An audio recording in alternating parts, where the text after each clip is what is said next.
my highlights from 2016 was that I had a special someone and loved them in ways I never imagined.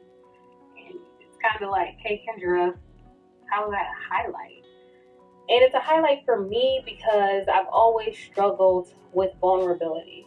Um, I think about my past relationships, and I just never really shared how I felt about the person, like, to them. I remember being on dates with one guy in particular. He actually DM'd me and said he would be staying tuned to my videos and watching them. So, hey, basically, I would be on dates with him, and I would be thinking in my head like all these great things, like, oh, he looks so cute today, and I'm so glad we're here, and I'm having a great time. And then he would ask me like, "What are you thinking?" And I'd say, "Nothing." But it goes back to me not wanting to really have myself out there. I've always been guarded. I've been the strong one or the funny one, but I've always been good. If you ask me how I'm doing, Kendra's good. I'm good. Things are great. Keep running. I mean, it's what Black women have to go through all the time. You know, I feel like I had to be strong. I've always been strong. I've always been okay. Back to kind of what my family taught me growing up. I remember I used to be a crybaby, like cry for anything, just always crying. I remember my aunt telling me, "Girl, you ain't nothing but a bucket of water. You better toughen up."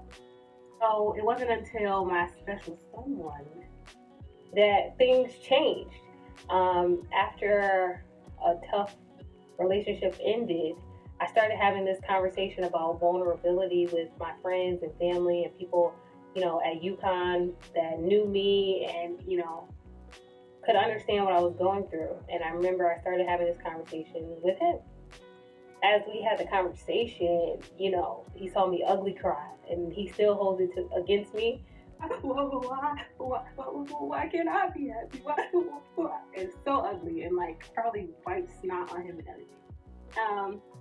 But the more that we had this conversation about vulnerability, the closer we became, and it just happened. It was the first time I had loved someone from the vulnerable places of my heart. The first time that I had really been willing to risk it all, like just give this person 110% of myself because I was 110% myself around him and with him, and he saw that from the beginning. So I can't say that I have ever been excited for love, just never believed it would be me. I got to experience it in this amazing way in 2016, and that's why I'll always hold it dear to me. So I challenge myself now to remain vulnerable and authentic and real with people and let them see me, the good, the bad, the ugly, the indifferent, and just be okay with that. I'm excited for love, and I'm ready to do this thing again, get back on the horse, be somebody's queen, and I'm excited. So, shout out to vulnerability, shout out to being authentic, shout out to love, and shout out to my special someone for supporting me and being there for me and allowing me to share this story with all of you and for changing my life. Yeah, that's crazy. But shout out to him. Keep running. Vulnerable. Why didn't I just do a video about transparency? You can say that word. Vulnerable. Vulnerability.